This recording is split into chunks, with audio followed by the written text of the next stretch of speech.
से इस प्रीसेट को घुमाने पर अगर ऑप्टो कपलर के 3 और 4 की कंटिन्यूटी हाई और लो हो तो ये समझेंगे कि पूरा फीडबैक स्टेज सही काम कर रहा है। और अगर इस प्रीसेट को घुमाने पर, ट्यूनिंग करने पर अगर 3 और 4 का अगर जो है कंटिन्यूटी हाई और लो शो नहीं करे तो ये समझेंगे कि फीडबैक स्टेज सही काम नहीं कर रहा है, यानी कि फीडबैक स्टेज में खराबी है।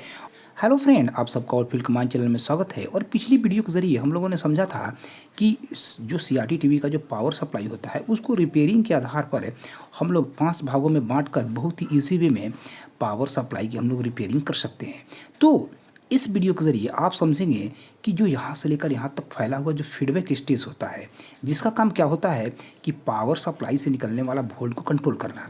कभी कभी ऐसा होता है कि पावर सप्लाई के आउटपुट से जो विभिन्न मान के वोल्ट निकलते हैं, जैसा कि 110 वोल्ट, 24 से 26 वोल्ट, 12 वोल्ट और 15 से 18 वोल्ट निकलने चाहिए। अगर वो वोल्ट आवश्यकता से अधिक निकले या कम निकले तो उस स्थिति में यहाँ का लगा हुआ जो फीडबैक स्टेज होता है वह जो है उस वोल्ट को कंट्रोल करने का काम करता है। तो अगर इस विभाग में खराबी हो जाएगी, यानी कि फीडबैक स्टेज में खराबी हो जाएगी, तो उस स्थिति में पावर सप्लाई के आउटपुट का वोल्ट या तो हाई हो जाएगा या लो हो जाएगा। इसके अलावा इस फीडबैक स्टेज में खराबी हो जाने पर पावर सप्लाई डेड के पोजीशन में भी चला जाता है, यानी कि पावर सप्लाई से जो वोल्ट निकलने चाहिए वे वोल्ट निकलने बंद हो जाते हैं। कब? जब फीडबैक स्टेज में खराबी हो जाती है तब। तो फीडबैक स्टेज से मुख्य रूप से 2 प्रकार के फॉल्ट होंगे, या तो पावर सप्लाई डेड के पोजीशन में चला जाएगा या पावर सप्लाई का वोल्ट अनरेगुलेटेड हो जाएगा, यानी कि वोल्ट सही नहीं निकल करके या आवश्यकता से अधिक है या आवश्यकता से कम निकलने स्टार्ट हो जाएंगे। तो कैसे समझेंगे कि यह फीडबैक स्टेज सही रूप से काम कर रहा है कि नहीं कर रहा है, इसके बारे में हम लोग बहुत ही ईजी वे में इस वीडियो के ज़रिए हम लोग समझ पाएंगे। तो देखिए, सबसे पहले ये समझेंगे कि ये फीडबैक स्टेज में जो यहाँ जो ट्रांजिस्टर लगा होता है, इस ट्रांजिस्टर का यहाँ बेस होता है, यहाँ कलेक्टर होता है और यह इमीटर होता है। यहाँ जो ट्रांजिस्टर लगा होता है उसका नंबर होता है 1815। 1815 का यहाँ पर बेस, यहाँ कलेक्टर और यहाँ पर इमीटर होता है। और इस ट्रांजिस्टर को वोल्टेज यहाँ से निकलने वाला आउटपुट जो 110 वोल्ट का लाइन होता है, इसी 110 वोल्ट के लाइन से इस ट्रांजिस्टर के बेस को और कलेक्टर को और इमीटर को सप्लाई दिया जाता है। तो कैसे देते हैं, तो आइए समझते हैं। सबसे पहले क्या होता है कि 110 वोल्ट की सप्लाई लेकर के यहाँ से यहाँ एक रजिस्टर लगा होता है और एक रजिस्टर के द्वारा ऐसे होते हुए वही 110 वोल्ट की सप्लाई इस ऑप्टो कपलर के टर्मिनल नंबर 1 को देते हैं। यहाँ ऑप्टो कपलर का टर्मिनल नंबर 1 होता है, यहाँ 2 होता है, यहाँ 3 और यहाँ पर 4 है। तो ऑप्टो कपलर के टर्मिनल नंबर 1 को सप्लाई 110 के लाइन से, यानी कि 110 वोल्ट के लाइन से यहाँ एक रजिस्टर का यूज़ किया जाता है, जिसका वैल्यू होता है 47 किलो, 47 किलो ओम का एक रजिस्टर लगाते हैं और रजिस्टर के द्वारा ऐसे होते हुए ऑप्टो कपलर के टर्मिनल नंबर 1 को सप्लाई देते हैं। और टर्मिनल नंबर 1 की सप्लाई लगभग 30 वोल्ट मिलनी चाहिए। अगर यहाँ का सप्लाई आवश्यकता से अधिक हाई हो जाए तो उस स्थिति में यहाँ निगेटिव लाइन से लगा हुआ रजिस्टर खराब हो सकता है, जिस रजिस्टर का वैल्यू होता है 22 किलो ओम, यानी कि 22 किलो ओम का रजिस्टर लगा होता है। तो कहने का अर्थ ये है कि इस ऑप्टो कपलर के टर्मिनल नंबर 1 को 30 वोल्ट अगर नहीं मिले तो 110 वोल्ट के लाइन से लगा हुआ यहाँ से यहाँ जो रजिस्टर लगा होता है 47 किलो ओम का, 47 किलो ओम का वो रजिस्टर खराब हो सकता है, या यहाँ से यहाँ लगा हुआ निगेटिव लाइन से लगा हुआ 22 किलो ओम का, 22 किलो ओम का रजिस्टर खराब हो सकता है। इसके अलावे देखेंगे कि इस ट्रांजिस्टर के इमीटर पर लगभग 6 के आसपास वोल्ट प्राप्त होती है।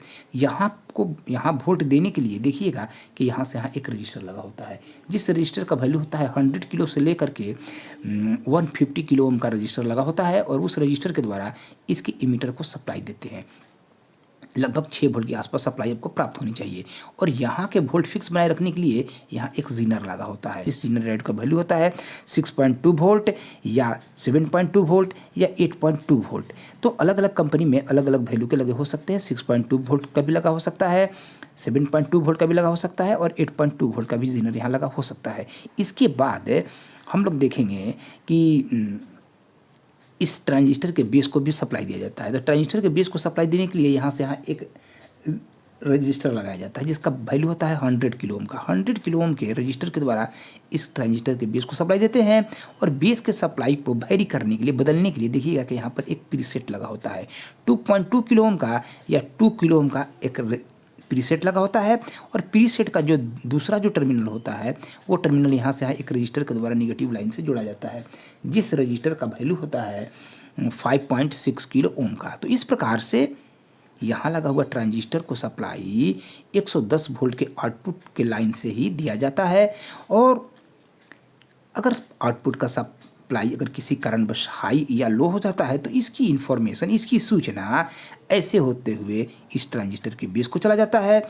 बेस पर जैसी सूचना प्राप्त होती है तो ये ट्रांजिस्टर कलेक्टर से सूचना को लेकर के इस ऑप्टो कपलर के टर्मिनल नंबर 2 को देता है सूचना, और उसी अनुसार से जैसे यहाँ पर सूचना के रूप में यहाँ पर वोल्ट में बदलाव होता है। कब? जब यहाँ का वोल्ट हाई और लो होता है तो उस स्थिति में ट्रांजिस्टर का बेस का वोल्ट हाई और लो होता है, और बेस का जब वोल्ट हाई लो होता है तो उसी आधार पर इस ट्रांजिस्टर कलेक्टर का वोल्ट हाई और लो होता है। और जब यहाँ का वोल्ट जब हाई लो होता है तो यहाँ जो ऑप्टो कपलर लगा होता है उस ऑप्टो कपलर के टर्मिनल नंबर 3 और 4 आपस में कम और ज़्यादा सटते हैं।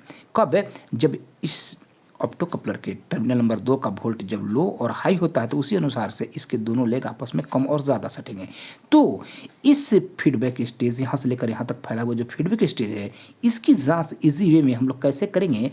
तो इसके लिए एक हम लोग एडिशनल पावर सप्लाई लेंगे, और एडिशनल पावर सप्लाई के ज़रिए हम लोग यहाँ से लेकर यहाँ तक फैला हुआ जो फीडबैक स्टेज है उसकी हम लोग बहुत ही इजी वे में जाँच कर पाएंगे। तो फीडबैक स्टेज की जाँच करने के लिए हम लोग एक एडिशनल पावर सप्लाई ले लेंगे।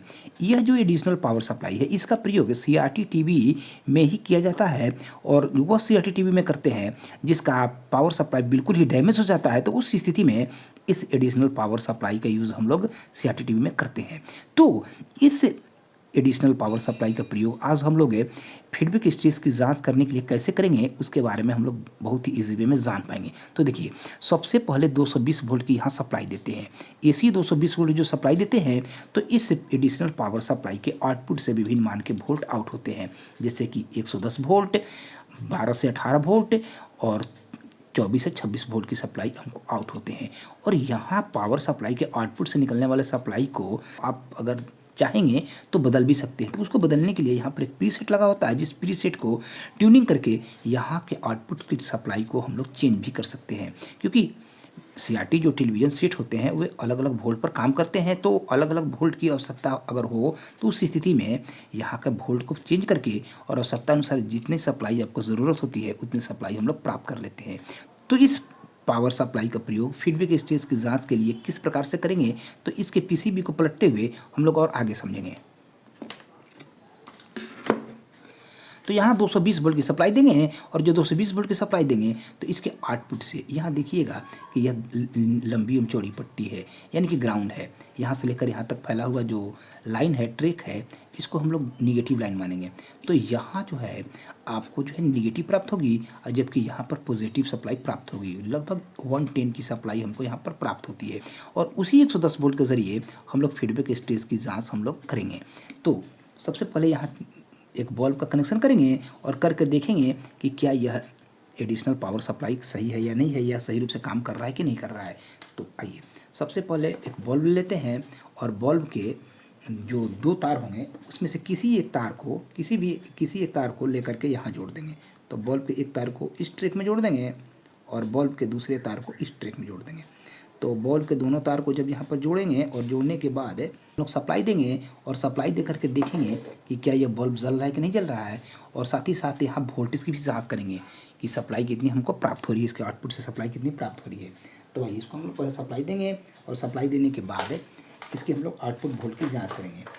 तो इसके पावर सप्लाई को हम लोग सप्लाई देने जा रहे हैं, और देखिए यहाँ सप्लाई दे दी है। और सप्लाई देने के बाद अब हम लोग चेक करेंगे कि क्या इसके पावर सप्लाई के आउटपुट से कितना सप्लाई प्राप्त हो रही है। तो देखिए यहाँ मल्टीमीटर के काला तार को यहाँ फिट करेंगे या निगेटिव लाइन में, और लाल तार को यहाँ फिट करके देखेंगे कि कितनी सप्लाई हमको प्राप्त हो रही है। तो लगभग 106 के आसपास है, 106 के आसपास की सप्लाई हमको प्राप्त हो रही है। तो यहाँ पर फिक्स रखते हुए लगभग 100 के आसपास की सप्लाई हमको प्राप्त हो रही है। तो 100 वोल्ट की सप्लाई लगभग प्राप्त हो रही है। अब इस वोल्ट को अगर चाहेंगे तो इस पावर सप्लाई में लगा हुआ प्रीसेट जो होता है उसकी ट्यूनिंग करके हम वोल्ट को चेंज भी कर सकते हैं, वोल्ट को हाई या लो भी कर सकते हैं। तो यहाँ से हम लोग इसको सप्लाई को काटते हुए आगे समझेंगे। तो यहाँ की सप्लाई को 110 वोल्ट की सप्लाई को यहाँ से निगेटिव और यहाँ से पॉजिटिव प्राप्त करेंगे, और प्राप्त करने के बाद में इसी सप्लाई के द्वारा हम लोग जो CRT टीवी का जो फीडबैक स्टेज होता है उसकी हम लोग बहुत ही ईजी वे में जांच करेंगे। तो सबसे पहले यहाँ 2 तार का कनेक्शन करेंगे। तो यहाँ देखिए, यहाँ एक तार जोड़ दिए और एक तार साथ ही साथ यहाँ जोड़ देंगे, और जोड़ने के बाद इसके बाद हम लोग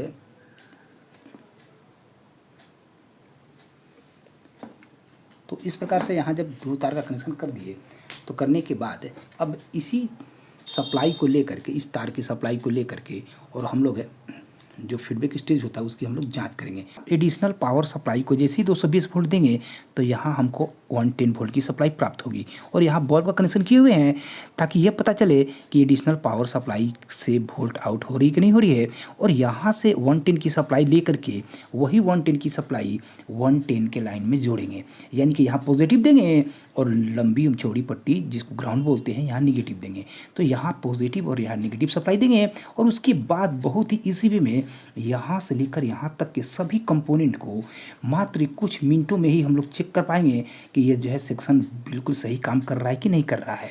तो यहाँ का 110 की सप्लाई लेकर के सबसे पहले यहाँ कनेक्शन कर रहे हैं। तो देखिए, यहाँ जो 2 तार जुड़े हुए हैं ये दोनों तार को हम लोग ले करके, और इस एडिशनल पावर सप्लाई को भी सप्लाई काटे हुए हैं, तो यहाँ ले करके लंबी चौड़ी पट्टी में, यानी कि ग्राउंड लाइन में मल्टीमीटर के ग्राउंड लाइन में इस एडिशनल पावर सप्लाई के काला तार को जोड़ेंगे, और जबकि लाल तार को 110 वोल्ट के लाइन में जोड़ देंगे। लेकिन यहाँ सप्लाई देने से पहले ये जानना ज़रूरी होता है कि कभी भी इस फीडबैक स्टेज की जांच करना हो तो उस स्थिति में यहाँ 110 के लाइन की सप्लाई की जो सप्लाई का जो लाइन है, इस लाइन का कनेक्शन हॉरिजॉन्टल सेक्शन से काट देंगे, यानी कि यहाँ पर जो रजिस्टर जो यूज़ किया जाता है उस रजिस्टर को निकाल देना है। और इसके अलावे यहाँ चेक करना है कि इधर कहीं शॉर्टिंग तो नहीं है। और शॉर्टिंग की जांच कैसे करते हैं इसके बारे में हम लोगों ने पिछले वीडियो के ज़रिए समझा है कि यहाँ शॉर्टिंग की जांच कैसे करते हैं। तो मल्टीमीटर के काला तार को ग्राउंड में फिट करके और लाल तार से जब यहाँ चेक करेंगे तो मल्टीमीटर से बीप की आवाज़ नहीं आनी चाहिए। अगर बीप की आवाज़ नहीं आए तो ये समझेंगे कि यहाँ शॉर्टिंग नहीं है, और अगर शॉर्टिंग नहीं हो तभी यहाँ सप्लाई देना है। और सप्लाई देने के बाद इस फीडबैक स्टेज की हम लोग किस प्रकार से जांच करेंगे उसको बहुत ही ईजी वे में हम लोग जान पाएंगे। तो देखिए, सबसे पहले क्या करेंगे कि यहाँ जो ऑप्टो कपलर लगा होता है, ऑप्टो कपलर है का यहाँ टर्मिनल नंबर 1 होता है, यहाँ 2 होता है, यहाँ 3 और यहाँ पर 4 होता है। तो ऑप्टो कपलर के 3 और 4 नंबर है जो लेग होते हैं उसको हम लोग ओपन कर देंगे, निकाल देंगे। किस लिए निकालेंगे? ताकि यहाँ से लेकर यहाँ तक का सभी जितने भी कंपोनेंट लगे हुए हैं वे कंपोनेंट बिल्कुल सही काम कर रहे हैं कि नहीं कर रहे हैं, इसकी जांच करने के लिए हम लोग एडिशनल पावर सप्लाई के द्वारा यहाँ पर 110 वोल्ट की सप्लाई देंगे, यानी कि 110 की सप्लाई देंगे। और देने के बाद यहाँ का ऑप्टो कपलर को ओपन करने के बाद यहाँ इस सेक्शन में लगे हुए जितने भी कंपोनेंट है उसको हम बहुत ही ईजिली जो है जाँच कर पाएंगे। तो देखिए, यहाँ दोनों इसके लेग को अब हम लोग ओपन करेंगे। तो सोल्डिंग आयरन के द्वारा और इसके जो लेग हैं दोनों इस ऑप्टो कपलर के, उस दोनों लेग को बाहर निकाल रहे हैं। और निकालने के बाद इसके बाद हम लोग चेक करेंगे कि क्या यह जो है, तो देखिए यहाँ जो है ऑप्टो कपलर के दोनों लेग को ओपन कर दिए हैं, निकाल दिए हैं। और इसके बाद इस प्लेट को, इस पीसीबी को पलटते हुए अब हम लोग आगे समझेंगे। तो यहाँ जो है यहाँ पर सभी होल को क्लियर कर लेंगे, साफ़ कर लेंगे, देखेंगे कहीं आपस में कहीं टच तो नहीं हुए हैं। और यहाँ पर जो है ये जो है ओपन कर दिया है। अब जो है इस पीसीबी को पलटते हुए उसके बाद हम लोग यहाँ चेक करेंगे कि ये इसका जो फीडबैक जो स्टेज है, यानी कि यहाँ से लेकर यहाँ तक जो स्टेज है वो बिल्कुल सही है या नहीं है। तो यहाँ पीसीबी को पलटते हुए अब हम लोग यहाँ से यहाँ लगा हुआ जो फीडबैक स्टेज है उसकी हम लोग जांच करेंगे कि क्या फीडबैक स्टेज सही है या नहीं है। तो यहाँ 220 वोल्ट की सप्लाई जो एडिशनल पावर सप्लाई को देंगे तो यहाँ से 110 वोल्ट की जो सप्लाई प्राप्त होगी, तो उस 110 वोल्ट की जैसी सप्लाई प्राप्त होगी तो यहाँ का बल्ब जलेगा, और साथ ही साथ 110 वोल्ट की सप्लाई जो यहाँ पर 110 का जो लाइन है वहाँ पर हमको प्राप्त होगी। और जैसी 110 की जब लाइन प्राप्त होगी, जब सप्लाई प्राप्त होगी, तो यहाँ ऑप्टो कपलर का जो लेग नंबर 3 और 4 यानी कि 3 नंबर और 4 नंबर जो लेग है जिसको हम लोग ओपन किए हुए हैं, तो यहाँ हम लोग चेक करेंगे कि क्या इसके दोनों लेग आपस में सट रहे हैं और हट रहे हैं कि नहीं हट रहे हैं। अगर इसके दोनों लेग आपस में अंदर ही अंदर काफ़ी ज़्यादा मात्रा में टच करे, यानी कि सटे और हटे, तो ये समझेंगे कि यहाँ से लेकर यहाँ तक का फीडबैक स्टेज बिल्कुल सही काम कर रहे हैं। तो देखिए, सबसे पहले 220 वोल्ट की सप्लाई देंगे और चेक करेंगे कि 110 के लाइन में सप्लाई प्राप्त हो रही कि नहीं हो रही है। यहाँ मल्टीमीटर को फिट कर रहे हैं और फिट करने के बाद अब हम लोग देखेंगे कि क्या जैसी सप्लाई देंगे तो देखेंगे कि 110 के लाइन में सप्लाई हमको प्राप्त हो रही है कि नहीं हो रही है। 110 का डायोड है और वो यहाँ पर 110 वोल्ट की सप्लाई हमको प्राप्त होनी चाहिए। तो यहाँ हम लोग सप्लाई दे करके और चेक करेंगे कि 110 की सप्लाई प्राप्त हो रही कि नहीं हो रही है। तो यहाँ सप्लाई दिए और जैसी सप्लाई दिए तो यहाँ चेक करेंगे कि 110 की सप्लाई प्राप्त हो रही है कि नहीं हो रही है। तो देख रहे हैं कि लगभग 100 के आसपास की सप्लाई प्राप्त हो रही है। तो ये सप्लाई को हम लोग चेंज भी कर सकते हैं। इस एडिशनल पावर सप्लाई में लगा हुआ जो प्रीसेट होता है उसको वैरी करके बदल करके और हम लोग यहाँ के वोल्ट को जो है वैरी कर सकते हैं, बदल सकते हैं। तो अब चेक करेंगे कि क्या यहाँ जो है ऑप्टो कपलर के 3 और 4 नंबर पर अब मल्टीमीटर के द्वारा चेक करेंगे कि क्या आपस में इसके दोनों लेग आपस में कम और ज़्यादा सट रहे हैं या नहीं सट रहे हैं। इसकी हम लोग जांच करेंगे। तो इसके लिए एक एनालॉग मल्टीमीटर ले लेंगे और एनालॉग मल्टीमीटर के द्वारा हम लोग बहुत ही ईजिली चेक करेंगे। तो इस मल्टीमीटर को हटाते हुए अब एनालॉग मल्टीमीटर लेंगे। इस मल्टीमीटर के द्वारा केवल चेक कर लिए कि यहाँ 110 वोल्ट की सप्लाई इस टेलीविज़न सेट को प्राप्त हो रही है। किसको? तो इसको आउटपुट को प्राप्त हो रही है। अभी इस पावर सप्लाई को जो CRT टीवी का जो पावर सप्लाई है, इस पावर सप्लाई के प्राइमरी साइड जो ट्रांसफार्मर का जो प्राइमरी साइड है उसमें किसी प्रकार का सप्लाई हम नहीं दिए हुए हैं। केवल इसके आउटपुट साइड में इस एडिशनल पावर सप्लाई के द्वारा सप्लाई दिया गया है, जबकि प्राइमरी साइड में किसी भी प्रकार का सप्लाई नहीं दिया गया है। केवल इसको जांच करने के लिए कि क्या यहाँ का लगा हुआ फीडबैक स्टेज सही रूप से काम कर रहा है कि नहीं कर रहा है, उसकी जाँच करने के लिए। तो यहाँ ऑप्टो कपलर के 3 और 4 नंबर टर्मिनल पर हम लोग एनालॉग मल्टीमीटर के द्वारा कंटिन्यूटी की जांच करेंगे। वो भी जांच कब करना है? जब एडिशनल पावर सप्लाई से यहाँ 220 वोल्ट की सप्लाई जो देंगे वो 110 वोल्ट की जो सप्लाई आउट होगी वो सप्लाई जो है इसके 110 वोल्ट के लाइन में जब देंगे तो यहाँ कंटिन्यूटी की जांच करेंगे। जैसे ही सप्लाई जब देंगे तो ये दोनों लेग आपस में कंटिन्यूटी शो करेंगे और सप्लाई जैसे ही काट देंगे तो यहाँ कंटिन्यूटी शो नहीं करेंगे। तो यह देखिए यह एनालॉग मल्टीमीटर है। एनालॉग मल्टीमीटर को कंटिन्यूटी रेंज में फिट कर चुके हैं और ये एनालॉग मल्टीमीटर को कंटिन्यूटी रेंज में फिट करने के बाद इसके दोनों तार को जब आपस में टच करेंगे तो देखिएगा कंटिन्यूटी शो करेगा, यानी कि मल्टीमीटर की जो नीडल है, जो सुई है, वो आगे की ओर जा रही है। तो इस मल्टीमीटर के ज़रिए ही हम लोग यह जाँच करेंगे कि क्या यह जो है ऑप्टो कपलर और यहाँ लगा हुआ प्रीसेट, यहाँ लगा हुआ ट्रांजिस्टर और फीडबैक में लगा हुआ यहाँ जीनर और यहाँ लगे हुए रेजिस्टेंस, यानी कि सभी कंपोनेंट बिल्कुल सही काम कर रहे हैं कि नहीं कर रहे हैं। इसकी जांच हम लोग बहुत ही इजी वे में केवल यहाँ सप्लाई 110 वोल्ट की सप्लाई दे करके और यहाँ ऑप्टो कपलर पर कंटिन्यूटी जांच करके हम लोग कर सकते हैं। तो देखिए, तो यहाँ ऑप्टो कपलर के 4 नंबर टर्मिनल पर मल्टीमीटर के काला तार को फिट करेंगे और जबकि लाल तार को हम लोग इसके 3 नंबर टर्मिनल पर फिट करके और चेक करेंगे अभी तो यहाँ कंटिन्यूटी शो नहीं कर रहा है। और साथ ही साथ यहाँ देखेंगे कि यहाँ पर कोई किसी प्रकार कंटिन्यूटी शो नहीं कर रहा है। साथ ही साथ 3 और 4 नंबर का कनेक्शन किसी भी अन्य कंपोनेंट से नहीं होता है, यानी कि ना तो यह जो है 3 और 4 नंबर जो टर्मिनल हैं वो किसी भी आपको कंपोनेंट से कंटिन्यूटी नहीं शो करेंगे, चाहे वो प्राइमरी साइड के कंपोनेंट हो चाहे वो सेकेंडरी साइड के कंपोनेंट हो। किसी भी साइड के कंपोनेंट पर आप मल्टीमीटर के दूसरे तार को रखेंगे और एक पर 3 या 4 पर रखेंगे तो कंटिन्यूटी शो नहीं करेगा। तो यहाँ जो है हम लोग मल्टीमीटर के एक तार को रख देंगे 4 पर और एक तार को रखेंगे 3 पर और रखने के बाद जैसे इसको जब सप्लाई देंगे, कहाँ सप्लाई देंगे?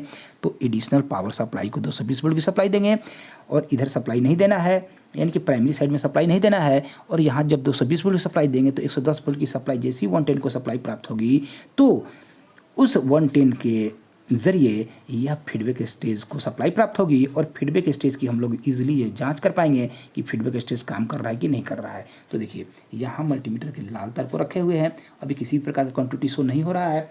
और जैसे ही एडिशनल पावर सप्लाई को हम लोग सप्लाई देंगे तो देखेंगे कि आपको 3 और 4 ऑप्टो कपलर के 3 और 4 आपस में कंटिन्यूटी शो करेंगे। तो देखिए सप्लाई देने जा रहे हैं, जैसे सप्लाई दिए तो देखेंगे कि यहाँ पर अभी कंटिन्यूटी शो नहीं हो रहा है। यहाँ मल्टीमीटर के तार को रखे और चेक करेंगे कंटिन्यूटी शो हो रहा है कि नहीं हो रहा है। तो देख रहे हैं कि मल्टीमीटर की सुई कुछ हल्का आगे की ओर जा रही है, कुछ मात्रा में सुई जो है आगे की ओर जा रही है, पूरा सुई आगे की ओर नहीं जा रही है। तो इसको परफेक्टली जांच करने के लिए कि क्या यह जो है फीडबैक स्टेज सही रूप से काम कर रहा है कि नहीं कर रहा है, तो यहाँ प्रीसेट की ट्यूनिंग करेंगे। और जब प्रीसेट की ट्यूनिंग करेंगे तो यहाँ का जो ऑप्टो कपलर है उसके जो है यहाँ पर देखेंगे कि यहाँ का वोल्टेज जो कंटिन्यूटी है उसका जो है कंटिन्यूटी हाई और लो शो करना चाहिए। तो इस प्रकार से यहाँ जो है ट्यूनिंग कर रहे हैं तो देख रहे हैं कि कंटिन्यूटी जो है हाई और फिर लो कर रहे हैं। तो इस प्रकार से इस प्रीसेट को घुमाने पर अगर ऑप्टो कपलर के 3 और 4 की कंटिन्यूटी हाई और लो हो तो ये समझेंगे कि पूरा फीडबैक स्टेज सही काम है कर रहा है। और अगर इस प्रीसेट को घुमाने पर ट्यूनिंग करने पर अगर 3 और 4 का अगर जो है कंटिन्यूटी हाई और लो शो नहीं करे तो ये समझेंगे कि फीडबैक स्टेज सही काम है नहीं कर रहा है, यानी कि फीडबैक स्टेज में खराबी है।